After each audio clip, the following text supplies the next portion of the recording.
توجہ سے سنیے گا۔ ایک تاجر تھا جو اپنی تجارت میں بڑی محنت کرتا تھا مگر برکت نہیں ہوتی تھی۔ تو ایک دن اسے پتا چلا کہ ایک بزرگ ہے جو ہر وقت اللہ اللہ کرتے رہتے ہیں، آنکھیں بند رہتی ہیں، سر جھکا رہتا ہے۔ تم ان کے پاس جاؤ، ان سے دعا کے لیے کہو، مجھے اللہ کی رحمت سے امید ہے تمہارے لیے وہ دعا کریں گے تو تمہاری تجارت میں برکت ہو جائے گی۔ وہ گیا اور جا کر دیکھا تو وہ بزرگ سر جھکا ہوا ہے، آنکھیں بند ہیں، اللہ اللہ اللہ ذکر میں مصروف ہیں۔ کہنے لگا حضور میں اپنی تجارت میں بڑی محنت کرتا ہوں، ایڑی چوٹی کا زور لگا دیا ہے مگر برکت نہیں ہو رہی۔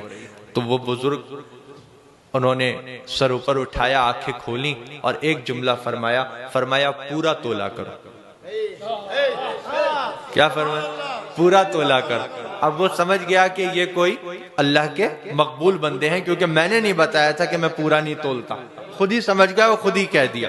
اس کے دل پہ اس نصیحت نے اثر کیا، اس نے طے کر لیا کچھ ہو جائے اب سے پورا ہی تولوں گا۔ آیا اور اپنی تجارت میں لگ گیا۔ کوئی مال لینے آتا تو کہتا لو بھائی تم خود ہی تول لو، تھوڑا سا کوئی زیادہ لیتا تو منع نہیں کرتا۔ اتنی شہرت ہوئی اس کی اس بات کی کہ لوگ 20 دکانیں چھوڑ کر اس کے پاس خریدنے آنے لگے۔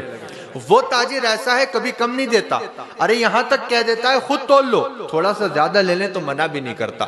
20 دکانیں چھوڑ کر لوگ اس کے پاس سامان لینے آنے لگے۔ اتنی برکت ہوئی کہ تولنے والے جو بٹ ہوتے ہیں وہ بھی اس نے سونے کے بنوا لی۔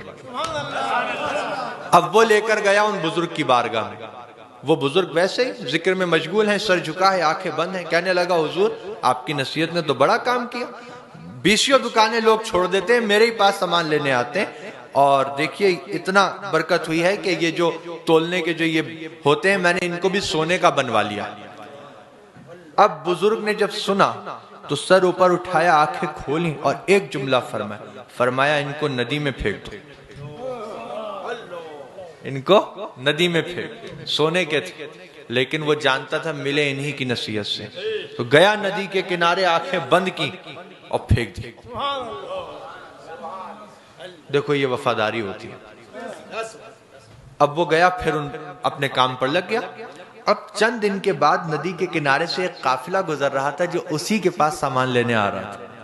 ان کے پیروں میں کچھ آیا تو دیکھا اٹھا کے تو وہی سونے کے بٹ۔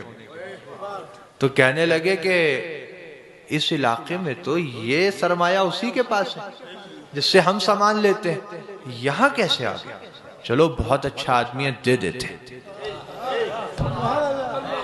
دیکھو وہ لے کر گئے اس کے پاس، اس نے دیکھا، کہا یہ تمہارے ہیں؟ کہا میرے، تمہیں کہاں ملے؟ کہا ندی کے کنارے پر۔ کیسے پہنچے؟ کہا وہ بعد میں بتاؤں گا، پہلے مجھے دو، مجھے ذرا جانا ہے۔ کہا کہاں جانا ہے؟ کہا دو ذرا بہت ضروری کام، بیٹھو ابھی آتا ہوں۔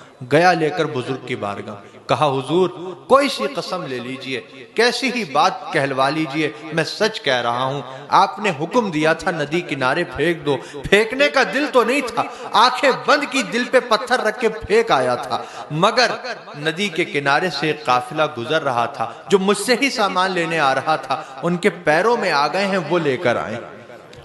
اب بزرگ نے دیکھیے اب جو بات فرمائی نا وہ آپ کو سمجھنا ہے۔ سر اوپر کیا اللہ کے ولی نے، آنکھیں کھولیں اور ایک جملہ فرمایا بیٹا حلال کماؤ گے تو کہیں نہیں جائے گا، حلال کماؤ گے تو کہیں نہیں جائے گا، ندی میں بھی جائے گا تو تمہارے پاس بھیج دیا جائے گا۔ اللہ تعالی ہمارے رزق حلال میں خوب برکتیں عطا فرمائے، اور میری یہی نصیحت ہے اصلاح معاشرہ کانفرنس میں کہ 2 لقمے زیادہ کرنے کے لیے اپنی حلال روزی کو خراب مت کیجئے گا۔